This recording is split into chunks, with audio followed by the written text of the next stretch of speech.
మళ్ళీ నిన్న మా అధ్యక్షుడు మాట్లాడిండు. దయచేసి ఇవాళ మా అభ్యర్థన దీనికి అడ్డం వస్తున్నటువంటి వాళ్ళ గురించి తప్పకుండా అది మాట్లాడతాం. ఎవరైనా వారు చెప్తున్నట్టు కొన్ని సామెతలు ఉండొచ్చు, కానీ మహిళల పట్ల కాంగ్రెస్ పార్టీకి అపారమైన గౌరవం ఉంది. కొన్ని కొటేషన్స్ ఉండొచ్చు, నువ్వు నేను మాట్లాడుకోవచ్చు, ఇంకో మహిళతో అటువంటి మాటలు మాట్లాడే సందర్భం తప్పు.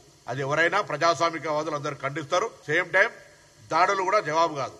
మాటలు తప్పు, ఏదైనా డెమోక్రటిక్ గా జరగాలి. మేము ఇంత మాకు ఆక్రోశం ఉంది, ఆవేదన ఉంది. మేమింత న్యాయంగా చట్టపరంగా ప్రజల ఆకాంక్ష కొరకు ఇంత లీగల్ తీసుకొని పోతా ఉంటుంటే కొంతమంది స్టేట్మెంట్లు చూస్తే మేము కూడా దాడులు చేయాలి, కానీ మేము అంటలేము. మేము దండం పెడుతున్నాం, బతిమలాడుతున్నాం, ధైర్యం ఏమని అడుగుతా ఉన్నాం. గతంలో పాత మర్చిపోయి మండల్ టు కమండల్ అని చెప్తున్నాం. ఇవాళ మాకు సహకారం చేయమని అడుగుతా ఉన్నాం, అభ్యర్థన చేస్తా ఉన్నాం. సో అటువంటి విధంగా ఉండాలి. ఏదైనా కొన్ని కామెంట్స్ అనేటువంటి అట్లా కామెంట్స్ తోటి ప్రాణాలు పోతాయి, కొంత పెద్ద ఉద్యమాలు జరుగుతాయి. అటువంటి కామెంట్స్ అనేటువంటి సందర్భం, సముచితమైనటువంటి విధానము, పద్ధతి ఎదుటి వాళ్ళ గురించి మాట్లాడినప్పుడు మాట్లాడాలని సందర్భంగా